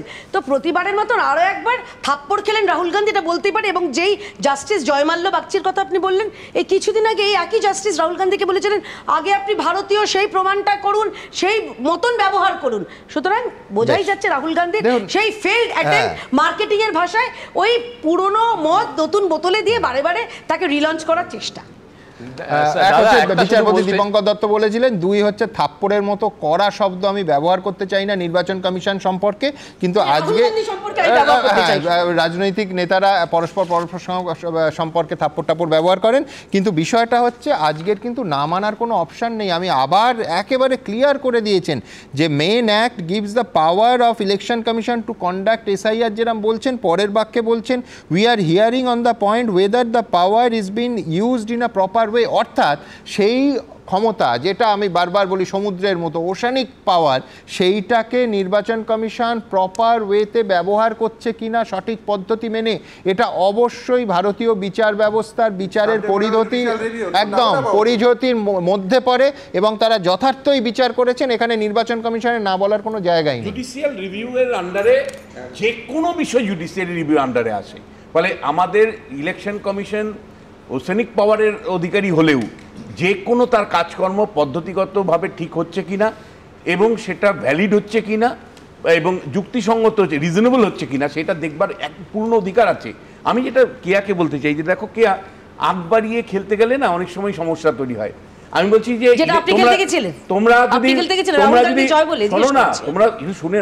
তোমরা যদি প্রথম থেকেই বলতে যে এটা ইলেকশন কমিশনের এখতিয়ারের বিষয়, আমরা এর মধ্যে নেই, তাহলে কিন্তু আজকে তোমাদেরকে নিয়ে প্রশ্ন কেউ করতো না। কিন্তু তোমরা প্রথম থেকেই আধার কেন হবে, কেন ভোটারের সাথে মিলিয়ে থাকবে, তোমরা বারবার প্রশ্ন করেছো, তোমরা তোমাদের দায়িত্ব নিতে হচ্ছে। আমরা একবার বলেছি যে আধারকে গণ্য করা হবে না, আধারকে ইউপিআই বলে দেওয়া হয়েছে। আরে আমাদের স্টেক থাকবে কেন? আমরা একবার বলিনি তো, আমরা বলিনি আধারকে গণ্য করা হবে না, নির্বাচন কমিশন বলেছে। আপনি আমার কথাটা বলুন না, আধার প্রাথমিক নথি নয়, আজকে বলা হয়েছে আধার হচ্ছে সহায়ক নথি। আজকে তার জন্য আমাদেরকে দায়বদ্ধ করতে হচ্ছে, আজকে সেই জন্য সংরক্ষিত হচ্ছে। এবং একই সাথে তুমি ভাবো সারা ভারতবর্ষের বিরোধীরা আধার প্রাথমিক নথি নয়, আধার সহায়ক নথি। যদি কারণ নাম বাদ যায় ড্রাফট বিলে, এই ড্রাফট লিস্টে রাহুল গান্ধীর নেতৃত্বে তোমরা পাপ্পুসভা জয়মাল্য একটা সামগ্রিক ঐক্যবদ্ধ অবস্থান দেখাতে পেরেছে। লাস্ট কয়েকদিন ধরে যেভাবে দিল্লিতে ঐক্যবদ্ধ চেহারা দেখাতে পেরেছে। বেশ এক সেকেন্ড। আধার প্রাথমিক প্রাথমিক নথি নয়, আজকেও জানিয়ে দেওয়া হয়েছে স্পষ্ট করে আধার সহায়ক নথি। কোন ক্ষেত্রে? ড্রাফট যে লিস্টে হয়েছে সেখানে যদি কেউ আপত্তি জানাতে পারে সেই ক্ষেত্রে একেবারে দেখুন সুপ্রিম কোর্টের রায়টা আজকে একেবারে পরিষ্কার এবং এটা খুব স্পষ্ট অর্ডার। আমি ঠিক এইটা কৌস্তব চট্টোপাধ্যায়ের কাছে যাব সম্পূর্ণ অন্য একটা দিক থেকে। দেখুন ইলেকশন কমিশন কি বলেছিল যে আধার ভোটার নেব না, তার কারণ এগুলো অত্যন্ত জাল হচ্ছে, বেশি রকম জাল হচ্ছে, সরকারি নথি জাল হচ্ছে বলে নথিটাই খারিজ হয়ে যাবে এটা হতে পারে না। বারবার আইনজীবীরা বলেছেন যে কেস টু কেস বিচার করতে হবে। আমার এখানে প্রশ্নটাকে আরেকটু বড় করতে চাইব, সেটা হচ্ছে দেখুন আধার নাগরিকত্বের পরিচয় নয়, ফেয়ার এনাফ, সেটা পরিষ্কার, কিন্তু আধারটা আজকে মান্যতা পেল, পিরিয়ড, এটা নিয়ে কোনো তর্ক হতে পারে না। ইলেকশন কমিশন ইন ইন্ডিয়া যারা নির্বাচন করে, যারা এসআইআর করে, তাদের নিজের যেটা card, epic card, voter card যাতে সাধারণভাবে আমরা বলি, আমি কিন্তু রেশন কার্ডের কথা বলছি না, তার কারণ সেটা তৈরির নানা রকম অসাধু উপায় আছে, সেটা কখনোই আধার বা ভোটার কার্ডের সঙ্গে তুলনীয় নয়। কিন্তু সেইটা আমার অবশ্যই কৌস্তবের কাছে প্রশ্ন থাকবে, আধার মান্যতা পেলে ভোটার কেন মান্যতা পাবে না? সেখানেও তো কেস টু কেস বিচার করা যায়। এক, দুই হচ্ছে আজকে সুপ্রিম কোর্টের অর্ডার, বেশি পুরনো বেশি পিছনে যেতে হবে না, আজকে সুপ্রিম কোর্টের অর্ডারটা কৌস্তব যদি দেখা যায়, সেখানে বলা হচ্ছে যে এসআইআরের যে লিস্ট বের হবে সেটা কিভাবে সার্চ করা যাবে, এপিক কার্ডের নম্বর দিয়ে। অর্থাৎ আমি একদিকে আধারকে আজকে মান্যতা দিলাম, অন্যদিকে এই প্রক্রিয়ায় ইতিমধ্যে এপিক মান্যতা পেয়ে গেছে।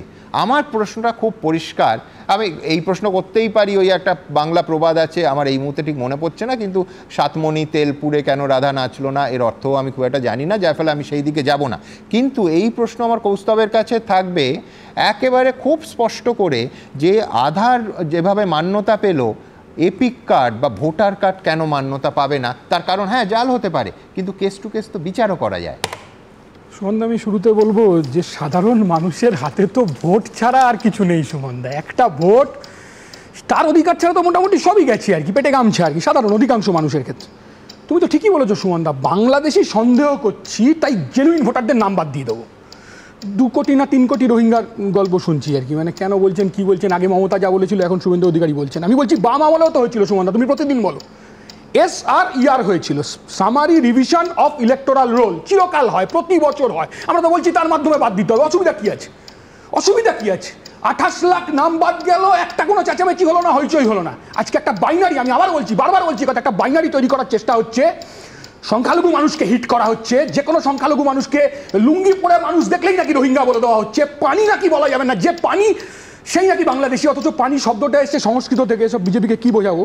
আর মমতা আবার কেলেঙ্কারি কথা, মমতা আবার বলছে মমতার ভাষণে প্রথম দিন জেনুইন ছিল না, কিন্তু একটা নামও বাদ দিয়ে দেবো না, পরে সাপ্লিমেন্টারি লিস্টে, ভোটার লিস্টে যেমন সাপ্লিমেন্টারি লিস্ট হয়, পরে সাপ্লিমেন্টারি লিস্টে হচ্ছে ঢুকে গেছে। আমি বলছি সমকাজের সমবেতনের কথাও তো বলেছিল সুপ্রিম কোর্ট, আজকে সুপ্রিম কোর্ট যেমন বলছে, সুপ্রিম কোর্ট কি বলছে, সহজ কথা, right two information, right to knowledge, right to know. আচ্ছা সুমন, আমি জানতে পারবো না আমার নাম বাদ চলে গেল? আমার তো SRERও যখন ছিল, ওই যে 2002 সালে রেফারেন্স করবো না, আমরা তো ভোটে কাজ করি নিচের দিকে, তো সেরকম সুযোগ আছে, মানুষ জানবে তো, গরিব মানুষ জানবে কোথা থেকে যে আমার নামটা বাদ গেছে, আমাকে তো দাখিল করতে হবে। আমি সুমনদা বারবার এক কথা বলার চেষ্টা করেছি, তুমি যে নামই বলো না কেন, তুমি এখন SIR বলতে পারো, কিন্তু যে নামই বলো না কেন, 2 মাসের মধ্যে কিভাবে 60 লাখ নাম বাদ গেল? আমি বলছি 60 লাখ নাম ভুয়ো নামও হতে পারে বিহারে, আমি সেটা বলছি না, কিন্তু কেন নাম বাদ গেল, কার নাম বাদ গেল, সেই নাম জানার অধিকার রয়েছে। আর এই সুযোগে তৃণমূলের আনন্দিত হওয়ার কিছু নেই। আমি বলছি SIR এর প্রয়োজন ছিল না, SRERটাও যদি ভালো করে হতো। আমি সুমনদা বারবার বলছি, আবার বলছি, আমরা 2 বছর আগে কলকাতা জেলার 4000 বুথে 22,000 ডেড ভোটারের নাম জমা দিয়েছি, 22,000 ডেড ভোটারের নাম জমা দিয়েছি, ডবল এন্ট্রি আছে, লেফট আছে, ডেড আছে, নোটিস আছে। সেই জন্যই তো SIR তোমাদের আরো জোর দেওয়া উচিত, তার কারণ একমাত্র ডোর টু ডোর ভেরিফিকেশন না হলে এই জিনিস তো জল এবং দুধ আলাদা হয় না। সুমনদা, ডোর টু ডোর ভেরিফিকেশন তো অতীতেও হতো না তেমন না, এখন তৃণমূলের আমলে এটা হচ্ছে না তো। তৃণমূল SIR এর গোটা দেশে যে SIR বিরোধী আন্দোলনে ঢুকে পড়েছে, এখানে যাতে ডেড ভোটার না বাদ যায়, এখানে যাতে নোট্রেস ভোটার না বাদ যায়। আমি বলছি একথা যে বিএলওরা, পশ্চিমবাংলার বিএলওরা ওই আধার কার্ড বাতিল হয়েছে বলে আনন্দিত হবেন না, নিরপেক্ষ ভূমিকা নিতে হবে বিএলওদের, ইলেকশন কমিশনকে সে ভূমিকা নিতে হবে, ইলেকশন কমিশনকে তা হচ্ছে দেখতে হবে যাতে অবৈধ ভোটারদের নাম না ঢুকে যায়, তার ক্ষেত্রে দেখতে হবে। এর জন্য SIR এর প্রয়োজন হয় না, SRER করলেই আজ পার্মানেন্ট লেফট যে হয়ে গেছে সুমনদা, 80-90টা করে পার বুথে 80-90টা করে পার্মানেন্ট লেফট আছে, ডেড আছে, নোট্রেস আছে, তারা তো আধার কার্ড দিতেই পারবে না। এর সাথে আমি একটা কথা বলছি সুমন, আর কতবার লাইনে দাঁড়াবো? হ্যাঁ, কতবার ভারতবর্ষের জনগণকে লাইনে দাঁড়াতে হবে? আধার কার্ডের জন্য লাইন, ডিমনিটাইজেশনের জন্য লাইন, এপিক কার্ডের জন্য লাইন, এ তো লাইন দেওয়া সরকার করে দিয়েছে বিজেপি। আমি তো বলছি সুমনদা, আজকে 2002 সালের লিস্ট কেন দেখতে হবে আমাকে? গরিব মানুষ গোটা পশ্চিমবাংলায় তাকিয়ে আছে কখন ইলেকশন কমিশন 2002 সালের লিস্ট নেবে। আচ্ছা 2002 সালে যখন 28 লাখ নাম বাদ গেল, তখন কি 90 সালের লিস্ট দেখতে হয়েছে? তুমি তো ঠিক বলেছো সুমনদা, তোমার সাথে 100% একমত। যখন এপিক কার্ড তুমি করছো, তখন তুমি বার্থ সার্টিফিকেট চেক করছো না কেন? যখন তুমি আধার কার্ড করছো, তখন তুমি রেসিডেন্সিয়াল সার্টিফিকেট চেক করছো না কেন? আজকে যে প্রুফগুলো তুমি দিয়ে দিয়েছো, ও তো তৃণমূলের কাউন্সিলরদের কাছে, পঞ্চায়েতের প্রতিনিধিদের কাছে গিয়ে 500 টাকা দিলে, 1000 টাকা ঘুষ দিলেই তো, মাল দিলেই তো হয়ে যায় ব্যবস্থা। তাহলে কথা হচ্ছে এপিক কার্ড আমি মানুষ লাইন দিয়ে করলো, আধার কার্ড মানুষ লাইন দিয়ে করলো, তুমি তাতে নজরদারি দিতে পারছো না। এটা ঠিক, একথা ঠিক, আমি বলছি একথা, দায়িত্ব নিয়ে বলছি একথা। বহু জায়গায় 500-1000 টাকা দিয়ে ফলস আধার কার্ড, ডায়মন্ড হারবারের বুথের রেজাল্ট আমি বলছি আবার, কংগ্রেস নেতারা চেক করুন, যারা মিটিং করছেন, যারা কথা বলছেন, রাহুল গান্ধী যে অভিষেক ব্যানার্জির সাথে কথা বলছেন, জিজ্ঞাসা করুন, কেলেঙ্কারি কাণ্ড হবে। বুথে বুথে অবৈধ ভোটার, বুথে বুথে 7 লাখ ভোটে জিতেছেন অবৈধ ভোটারদের নিয়ে। সেই তথ্যটাও তুলে ধরেছি যে অনুরাগ ঠাকুরের ভয়েসে যেভাবে সিপিএম বলছে, মানে এখানে পশ্চিমবঙ্গে বামরা ম্যাক হয়ে গেছে, তো সেই ভয়েসটা পাওয়া যাচ্ছে, সেই রিফ্লেকশনটা পাওয়া যাচ্ছে। সেই রিফ্লেকশনের কনটেক্সটে আমরা পরিষ্কার আজকে তুলে ধরেছি যে অভিযোগ, ভিত্তিহীন অভিযোগ ঠাকুর করেছেন, সেটা ভুয়ো, সেটা মিথ্যে। এবং ওইখানেরই একজন রেলে চাকরি করা, শেষ করে দেবো, রেলে চাকরি করা একজন লোকের নাম বেরিয়েছে, সে নাকি বিজেপি করে, রেলে চাকরি পেল কি করে? ভুয়ো। রেলে চাকরির সময় তো ভেরিফিকেশনটা হয় রেলের, কেন্দ্র সরকারের। দুটো কথা বলি, প্রথমে এই সব কি সব জোট টোট আপনি বললেন, তো এই পশ্চিমবঙ্গের কোস্তাব বললেন বাইনারির কথা। আমি তো দেখছি যে আপনি যে জোটের কথা বললেন, সেই জোট তো এখানে এসেই ভেঙে গেছে, মানে জোট তৈরি হইতে হইতে ভাঙিয়া গেল। তো এর জোটের কি মান্যতা আছে বা কতদিন লেনদি আছে জানি না। তো ইন্টারেস্টিং একটা তথ্য আপনাকে বলি, এই যে যে ভোটার বাদ গেছে, ভোটারের নাম 2023 সালে তেলেঙ্গানায় ভারতীয় জনতা পার্টি সেই রাজনৈতিক দল যারা বলেছিলেন নির্বাচন কমিশনকে যে তালিকাটা প্রকাশ করুন। তো সেই জায়গায় দাঁড়িয়ে আজকে আমরা কেন বলছি যে এই তালিকাটা প্রকাশ হোক, আমরাও খুশি হয়েছি, কারণ পশ্চিমবঙ্গের, আমি দেখুন, আমি তো আঞ্চলিক তৃণমূলের মতো না হলে, আমরা সর্বভারতীয় দলের হলেও আমি পশ্চিমবঙ্গের, তোমাদের মতো অত উচ্চাকাঙ্ক্ষা নেই, আমি বাংলা। তো বাংলার ক্ষেত্রে আমরা তো চাইবো যে আমার পাশের বাড়ির লোকটা, আমার বডি গুলশান কলোনিতে কতজন বহিরাগত আছে সেটা জানতে হবে। আর এদের যে প্রবলেম তো আমাদের স্বাভাবিক হবেই সুমন, কারণ এদের যে কোর ভোট ব্যাংক, এদেরও কোর ভোট ব্যাংক এক, যেটা মমতা বন্দ্যোপাধ্যায় এদের বিরুদ্ধে অভিযোগ আছে, ইলেকশন কমিশন 2024 সালের ভোটের আগে ওই গুলশান কলোনিতে গিয়ে মিশন হয়ে গেছে। কিন্তু আমি বলছি পরিযায়ী শ্রমিকদের যে ইস্যুটা উঠলো আজকে, এটাতেও সুপ্রিম কোর্টের মাননীয় বিচারপতিদের এই বেঞ্চ মারাত্মক অবজারভেশন দিয়েছে। আমি মূল প্রতিবেদনে যাব, তার আগে বলে নিই যে এই যে পুলিশি ধরপাকড় নিয়ে গেল রব উঠেছে, সেটা সম্পূর্ণভাবে আজকে কোর্টে মাননীয় বিচারপতি সূর্যকান্তের একেবারে স্বীকৃতি এবং সমর্থন পেয়েছে। এই ভাষায় মাননীয় বিচারপতি বলেছেন যে suppose someone has come illegally in India, how to deal with that situation. একেবারে পরিষ্কার প্রশ্ন, ইফ দে ডোন্ট ডিটেন, মানে পুলিশের কথা বলছে, তাদের আটক না করলে হি উইল ডিসঅ্যাপিয়ার, একেবারে উধাও হয়ে যাবে। অর্থাৎ এই রাজ্যে রাজ্যে যে পুলিশ তদন্ত চালাচ্ছে, পুলিশ আটক করছে, এইটা কিন্তু আজকে সুপ্রিম কোর্টের একটা মান্যতা। আমি জানি এই নিয়ে বিতর্ক হবে, তা নিয়ে এক্ষুনি আমরা আলোচনা করব, কিন্তু মাননীয় বিচারপতিরা ঠিক কি বলেছেন দেখাবো। দেশ জুড়ে অবৈধ বাংলাদেশিদের বিরুদ্ধে যে অভিযান চলছে, তার উপর কোনো অন্তর্বর্তীকালীন স্থগিতাদেশ দিল না সুপ্রিম কোর্ট। বৃহস্পতিবার বিচারপতি সূর্যকান্ত, বিচারপতি জয়মাল্য বাগচির ডিভিশন বেঞ্চ অত্যন্ত তাৎপর্যপূর্ণভাবে মামলাকারীর আইনজীবীর উদ্দেশ্যে বললেন, ধরুন কেউ ভারতে অবৈধভাবে এসেছে, তাহলে সেই পরিস্থিতি কিভাবে মোকাবিলা করবেন? আটক না করলে তারা উধাও হয়ে যাবে। নদিয়া জেলার যে পরিযায়ী শ্রমিক আছে, মুর্শিদাবাদের যে মুসলমান ভাইরা পরিযায়ী শ্রমিক আছেন যারা ভারতীয়, তাদের কোনো সমস্যা নেই। বাঙালি পরিযায়ী শ্রমিক তারা বাংলাদেশ থেকে এসেছে, জাল আধার কার্ড সংগ্রহ করেছে, তারাই দিল্লি পুলিশকে, হরিয়ানা পুলিশকে, পাঞ্জাবের পুলিশকে, মহারাষ্ট্রের পুলিশকে, কর্ণাটকের পুলিশকে চিনিয়ে দিয়েছে। ভিন রাজ্যে বাঙালি পরিযায়ী শ্রমিকদের বাংলাদেশি বলে দাগিয়ে হেনস্থার অভিযোগে সুপ্রিম কোর্টে মামলা করে পশ্চিমবঙ্গ পরিযায়ী শ্রমিক ওয়েলফেয়ার বোর্ড। এদিন তাদের কাছে বিচারপতি জয়মাল্য বাগচি জানতে চান, আন্তঃরাজ্য নথি যাচাইয়ের জন্য নির্দিষ্ট কোনো কর্তৃপক্ষ নেই? বিচারপতি সূর্যকান্ত বলেন, যে রাজ্য থেকে এই পরিযায়ী শ্রমিকরা কাজ করতে আসছেন এবং যেখানে কাজ করছেন সেই দুটি রাজ্যের মধ্যে সমন্বয় সাধনের জন্য একটি নোডাল এজেন্সি থাকা দরকার। মামলাকারীর আইনজীবী প্রশান্ত ভূষণ তার সওয়ালে বলেন, শ্রমিকরা আতঙ্কিত হয়ে পড়ছেন, সন্দেহভাজনদের জিজ্ঞাসাবাদ করা যায় কিন্তু আটক করা যায় না।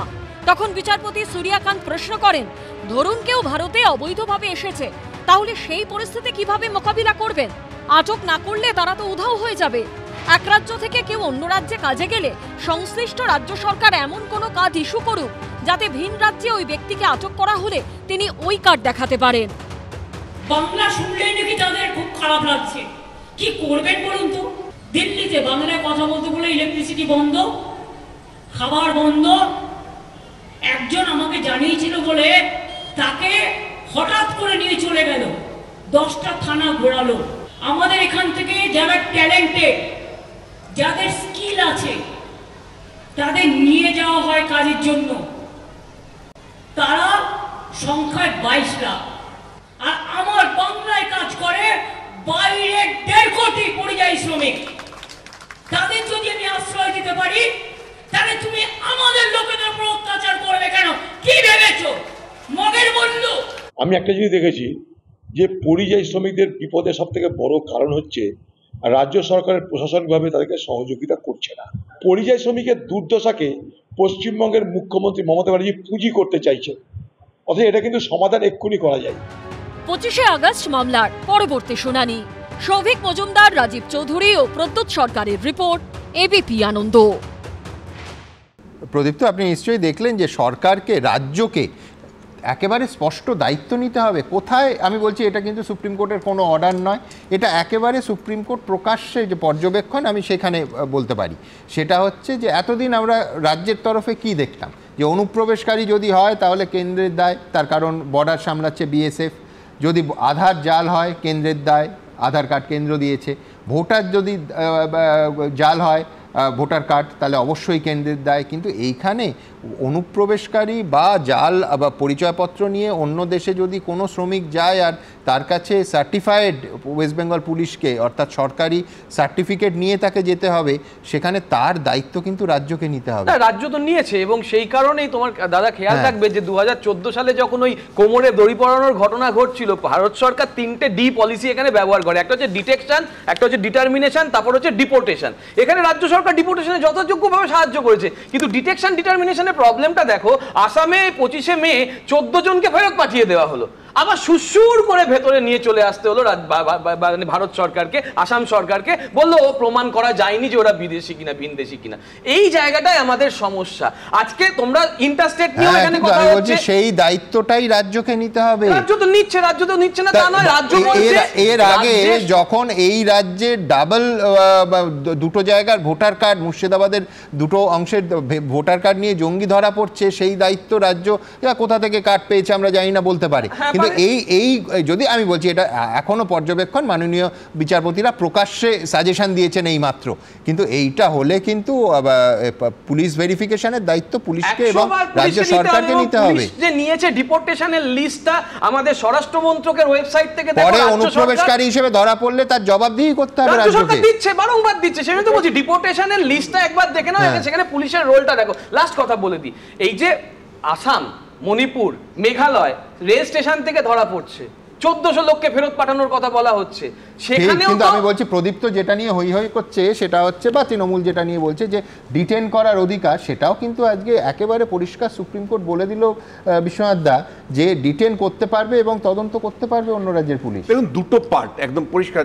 যারা অবৈধভাবে এসেছে তাদেরকে তো আপনি খুঁজে বার করতেই হবে, পুলিশকে তো নামাতেই হবে। মানে এটা নিয়ে তো কোনো, আমাদের দেখতে হবে যে সবচেয়ে মিনিমাম হ্যারাসমেন্টের মাধ্যমে যাতে আইডেন্টিফিকেশন হয়, এটা একটা দিক।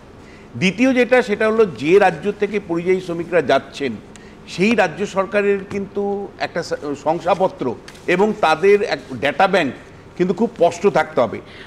মানে একটা রেসপন্সিবিলিটি যে রাজ্য থেকে যাচ্ছে সেই রাজ্যকে কিন্তু নিতে হবে। আজকে সুপ্রিম কোর্ট সেই বক্তব্য রাখলেন। শুনুন, দেখুন এখন পর্যন্ত যা আলোচনা হয়েছে, আমার শুধু ঘরপোড়া গরু সিঁদুরে মেঘ দেখলে ভয় লাগে। আমার যেটা আশঙ্কা সেটা হলো আজকের রায়ের পরে একটা কিন্তু সম্ভাবনা থেকেই যায় সেটা হলো যে যেহেতু এখানে প্রচুর জাল আধার হয়, জাল ভোটার কার্ড হয়, ফলে এই জালের সহযোগিতা নিয়ে আমাদের শেষ পর্যন্ত এসআইআরটা হবে তো ঠিক মতন, শেষ পর্যন্ত আমাদের মানে পরিযায়ী শ্রমিক নিয়ে আমার একেবারে মানে অন্যভাবে নেবেন না। ভারতবর্ষের নাগরিকত্ব ভারতবর্ষের নাগরিকত্বই হয়, রাজ্যের নাগরিকত্ব হয় না। এবার আপনি একজন ভারতবর্ষের নাগরিকের যে বেসিক ডকুমেন্ট সেটা যদি থাকে, ভারতবর্ষের যে কোনো নাগরিকের ভারতবর্ষের যে কোনো প্রান্তে যাওয়ার অধিকার রয়েছে, বসবাসের অধিকার রয়েছে, কেউ সেই অধিকার খর্ব করতে পারে না। যদি কেউ অধিকার খর্ব করতে চান তাহলে কিন্তু তিনি আইন বিরুদ্ধ কাজ করছেন। আমি মনে করি যে প্রায় রাজ্যে ওয়াইজ এই যে আলাদা আলাদা করে আইডেন্টিটি থাকবে, আলাদা আলাদা করে এই যে প্রতিষ্ঠানগুলো তৈরি করার হলে আসলে নাগরিকদেরই বেশি বিড়ম্বনায় ফেলানো হবে। একটাই বেসিক পরিচয়পত্র সেটা যথেষ্ট। একটা ডেটা ব্যাংক, এটা একদম পরিষ্কার ডেটা ব্যাংক যে আমার রাজ্য থেকে অমুক জায়গায় কাজের জন্য যাচ্ছে। আমি বলছি যে কোনো সভ্য দেশের দেখুন, আপনি বলতে পারেন যে ফিল্ট্রেশন যদি ডাবল ফিল্ট্রেশন হয় তাতে কোনো অসুবিধা নেই, কিন্তু এই ফিল্ট্রেশনের নামে যদি নাগরিকদের বিড়ম্বনা তৈরি হয় সেটা হওয়া একেবারে কাঙ্ক্ষিত নয়, বাঞ্ছিত। পশ্চিমবঙ্গে তো এই নকল কাগজপত্র নিয়ে প্রচুর আলোচনা চলছে, ফলে এই ধরনের ডকুমেন্ট যখন নিম্নবিত্ত মানুষের জন্য চাওয়া হবে, এক তারও নকল হওয়ার সম্ভাবনা থাকবে, এবং দুই রাজনৈতিক ক্ষমতাশালী যারা তারা কিন্তু তখন সেইটা দেওয়ার জন্য পয়সা করি চাইতে পারেন। এবং দ্বিতীয় বক্তব্য, যেই ন্যায্য আর নকলের কথা হচ্ছে, দেখুন নকল পুলিশ ছিল, তারপর নকল থানা হলো, নকল ভোটার ছিল, এরপর নকল বুথ হতে পারে, এমন জায়গায় উত্তরপ্রদেশে নকল দূতাবাস আছে। এবার আমার বক্তব্য হচ্ছে যে এই নকল আর আসল আলাদা করার জন্য আজকে তো যে কম্পিউটিং সিস্টেমস আজকে এসেছে পৃথিবীতে, আমাদের কেন্দ্রীয় সরকার এবং তার সঙ্গে রাজ্য সরকার তারা কিন্তু কিছুতেই মিলেমিশে কাজ করছেন না। অর্থাৎ সংসদীয় যে ব্যবস্থা, সাংবিধানিক যে ব্যবস্থা, তাতে কিন্তু কেন্দ্র আর রাজ্য সরকারের যে সম্পর্ক সেটা বারবার গোলমাল হচ্ছে, এবং তার জন্যই তথ্যের এত অসুবিধা। আমি বলছি এর কেন্দ্র কেয়ার কাছে যাবো, একটা পজিটিভ দিকও আছে, সেটা হচ্ছে যে একজন শ্রমিক যখন আরেকটা রাজ্যে কাজ করতে যাচ্ছেন তখন সেই রাজ্যের পরিচয়পত্র তার সঙ্গে থাকছে। এবার সেই যে রাজ্যে তিনি যাবেন সেখানে স্থানীয় পুলিশ কোনো কারণে যদি তাকে, মানে আমি ধরে নিচ্ছি ওই শব্দটা ওরা খানিকক্ষণ আগে ব্যবহার করছিল, আমি ধরে যে হ্যারাস, এই হ্যারাসের একটা ভয়ঙ্কর ছবি একটু পরে আপনাদের সামনে আনবো, যে হ্যারাস করে, তাহলে প্রাথমিক পরিচয় হিসেবে একেবারে সেই পরিচয়পত্র তিনি দাখিল করছেন, এবং সেটা কোথাও একটা উল্টো দিক থেকে দেখলে সেই শ্রমিকের সুরক্ষা কবচের কাজ করবে না। নিঃসন্দেহে এটা উল্টো দিকের নয়, উল্টো সোজা সবই এক।